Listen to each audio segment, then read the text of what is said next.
नमस्कार, आप सभी का स्वागत है। राहुल गांधी ने एक बार फिर मोदी सरकार के ऊपर बड़ा हमला कर दिया है। राहुल गांधी ने कहा है कि 1 साल के भीतर आप देखिए मोदी सरकार जो है वो सत्ता से बेदखल हो जाएगी, सत्ता उनको छोड़नी पड़ेगी, सरकार गिर जाएगी। ये राहुल गांधी का कहना है और उसके साथ ही राहुल गांधी ने कहा है कि देश के अंदर इस समय जो संकट है ये तो सिर्फ शुरुआत है, क्योंकि जो सरकार की आर्थिक नीतियां हैं वो इस तरह से नाकाम हो रही हैं कि आने वाले दिनों में देश के अंदर आर्थिक सुनामी जैसा खतरा भी उत्पन्न हो सकता है। राहुल गांधी ने यहां तक कहा कि जिस तरह से बद इंतजामी या जो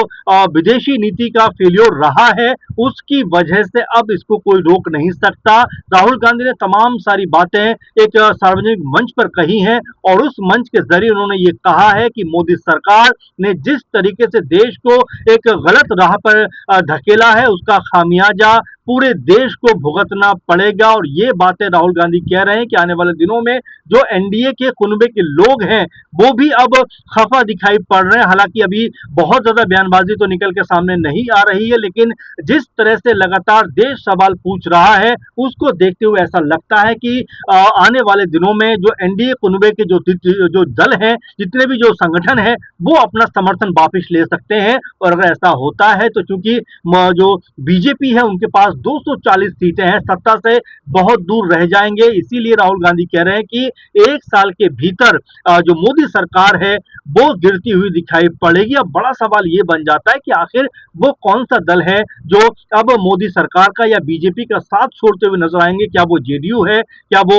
एलजेपीआर है, या वो जो है लोक दल है, या और जो पार्टियां हैं क्या वो हैं जो अब मोदी सरकार का यहाँ पर साथ छोड़ते हुए दिखाई देंगे। क्योंकि तेलुगु देशम पार्टी की बात करें तो उनको लेकर भी अभी रुख स्पष्ट नहीं है, क्योंकि उनकी भी खामोशी दिखाई पड़ती है। और जो राहुल गांधी बात कह रहे हैं क्या उसमें तनिक मात्र भी सच्चाई है, क्योंकि जिस तरीके से देश में इस समय माहौल बना हुआ है, पेट्रोल डीजल के दाम बढ़ रहे हैं, सीएनजी के दाम बढ़ रहे हैं, घरेलू जो इस्तेमाल की चीजें उनके दाम बढ़ते हुए दिखाई पड़ते हैं, जो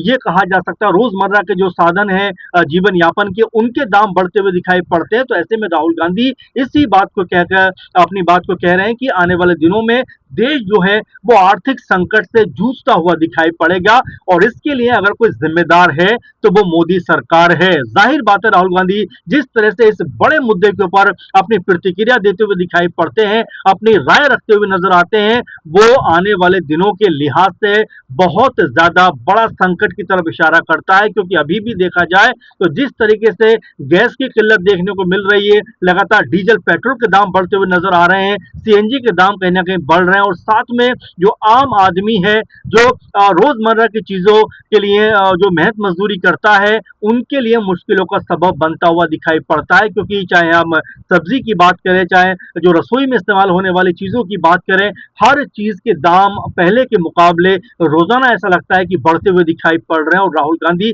इसी बात को लेकर कह रहे हैं कि सिर्फ ये जो हालात हैं ये अभी के नहीं है, बल्कि ये लगातार हालात जो हैं वो बीते 4-5 साल से लगातार बन रहे थे, लेकिन सरकार ने इसके ऊपर कोई ध्यान नहीं दिया, कोई तवज्जो नहीं दी। इसी वजह से अब ये जो हालात हैं ये और ज्यादा खराब हो रहे हैं। और राहुल गांधी जैसा हमने पहले भी बताया कि ये बात कह रहे हैं कि अभी तो ये शुरुआत है, आने वाले दिनों में इसके भयानक परिणाम जो हैं वो दिखाई पड़ सकते हैं। अब राहुल गांधी जिस विश्वास के साथ में ये बात कहते हैं, जो अंदाज में वो ये बात कहते हैं, उसको देखकर ऐसा लगता है कि क्या राहुल गांधी की बात में अगर 10% भी सच्चाई है तो क्या देश के ऊपर कोई भारी संकट इस समय आने वाला है। क्योंकि हम देख रहे हैं कि जब से ईरान अमेरिका और इसराइल का युद्ध शुरू हुआ है उसके बाद से देश में लगातार गैस की किल्लत दिखाई पड़ती रही। सरकार की तरफ से कई बार दावे भी किए गए कि भाई सब कुछ मुहैया है देश के अंदर, कहीं कोई दिक्कत नहीं है, कहीं कोई खामी नहीं है। लेकिन जैसे जैसे युद्ध आगे बढ़ा उसके बाद हमने देखा कि हॉर्मुज के रास्ते जो जहाज हमारे देश में आते थे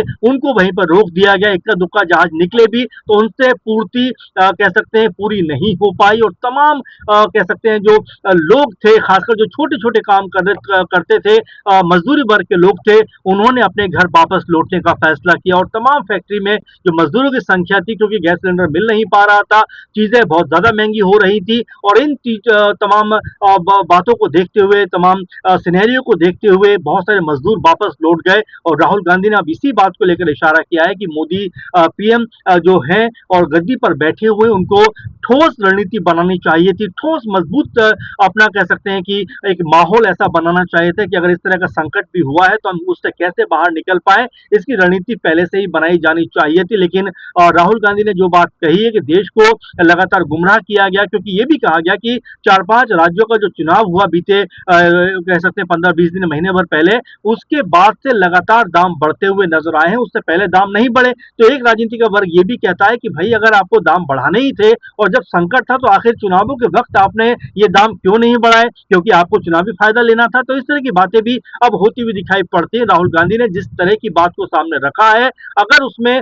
हम ये बात फिर कहेंगे कि ये राहुल गांधी का बयान है, वो इस बात को कहते हुए दिखाई पड़ रहे हैं और साथ में वो ये कहते हैं कि जो देश का सिस्टम है वो भी कहीं ना कहीं अब फेलियर होता हुआ दिखाई पड़ता है। वो कहते हैं कि बहुत सारे मैसेजेस उनके पास आ रहे हैं और यहाँ पर एक ऐसा माहौल बन रहा है जो आने वाले दिनों में मोदी सरकार के लिए एक बड़ा मुश्किल का सबब बनता हुआ दिखाई पड़ेगा। राहुल गांधी ने जिस तरह से इस बात को सामने रखा है, जिस तरह से इस बात से देश को रूबरू कराया है कि आने वाले दिन जो है वो बहुत कठिन होने वाले हैं, तो जाहिर बात है सरकार को इसके ऊपर जरूर अपना विचार सामने रखना चाहिए कि राहुल गांधी जो बात कह रहे हैं क्या वो सच है या फिर वो पॉलिटिकल फायदा कहीं ना कहीं उठाना चाहते हैं। इस मकसद के तहत वो ये बात कहते हुए दिखाई दे रहे हैं, क्योंकि आने वाले साल में या यूं भी कहा जाए कि 2026 में भी उत्तर प्रदेश समेत 5 राज्यों के चुनाव कराए जा सकते हैं। तो क्या अभी से माहौल कहीं ना कहीं चुनावों का बनता हुआ दिखाई पड़ता है, इसलिए राहुल गांधी इस तरह की बात कह रहे हैं, या राहुल गांधी की बात में वाकई सच्चाई है? क्योंकि बीते 1 से 2 महीने के अंदर हमने देखा है कि महंगाई जो है वो चरम सीमा पर पहुंचती हुई दिखाई पड़ी है। चाहे सब्जी के रेट की बात करें, चाहे हम फल फ्रूट की बात करें, या रसोई में जो चीजें इस्तेमाल होती हैं, चाहे तेल की बात करें, जो रसोई में इस्तेमाल होने वाला तेल है, इसके अलावा चीनी है, तमाम और भी पदार्थ हैं, इन सब में कहीं ना कहीं ये दिखाई पड़ा है कि उनके दाम बहुत तेजी के साथ में आगे बढ़े हैं और राहुल गांधी यही बात कहते हुए दिखाई पड़ रहे हैं कि अगर इनसे वक्त रहते नहीं निपटा गया तो हालात बद से बदतर हो जाएंगे। राहुल गांधी ये भी कहते हैं कि बेहतर होता है कि इस तरह की रणनीति पर पहले से काम किया जाता तो शायद ये रणनीति जो है वो कारगर साबित होती हुई दिखाई पड़ती। लेकिन अब जब पूरे हालात हाथों से बाहर निकल गए, बेकाबू हो गए, तो अब कोई भी हम फैसला करेंगे तो वो फैसला भी देश को संभाल नहीं पाएगा। राहुल गांधी ने इतनी बड़ी बात कह दी कि आने वाले दिन जो है वो देश के लिहाज से बेहद कठिन है, बेहद मुश्किल भरे हो सकते हैं, क्योंकि अभी तो शुरुआत है, आने वाले दिन जो है वो भयावह हो सकते हैं। अब राहुल गांधी के इस बयान को लेकर क्या आने वाले दिनों में बीजेपी की तरफ से कोई बड़ा पलटवार होता हुआ दिखाई पड़ेगा, या बीजेपी की तरफ से कोई फैक्ट सामने रखे जाएंगे कि भाई राहुल गांधी जो ये बात कह रहे हैं ये तर्कहीन बात है, इसमें कोई तथ्य नहीं है। अब देखना होगा राहुल गांधी की इस स्पीच के बाद या इस बयान के बाद बीजेपी का क्या रुख सामने आता है, क्योंकि बीजेपी लगातार ये बात कह रही है, या फिर सत्ताधारी जो लोग बैठे सत्ता में वो ये बात कहते हुए दिखाई पड़े हैं कि हालात जो है वो बेकाबू नहीं है, हमारे पास सारी चीजें हैं। अब सवाल ये उठता है कि सारी चीजें हैं तो आखिर दाम बढ़ते हुए लगातार क्यों नजर आ रहे हैं? एक जो आम आदमी का सवाल है वो कहीं ना कहीं यही उठता हुआ और बनता हुआ दिखाई पड़ता है कि अगर देश में सारा कुछ चीजें जो है वो फुलफिल हैं तो आखिर उनको महंगाई से क्यों जूझना पड़ रहा है, आखिर उनके ऊपर क्यों महंगाई की मार को इस तरह से किया जा रहा है कि उनका जीना मुहाल हो रहा है। राहुल गांधी की जो ये स्पीच है, जो ये बयान है, इसको आप कैसे देखते हैं कि क्या उनके बयान में कोई दम है या फिर ये पॉलिटिकल बयान है? आप इसको लेकर क्या सोचते हैं? कमेंट जरूर करिए और लगातार हमारे साथ बने रहिए। इस वीडियो को शेयर जरूर कीजिए। फिलहाल के प्रोग्राम में इतना ही, आप लगातार बने रहें। नमस्कार।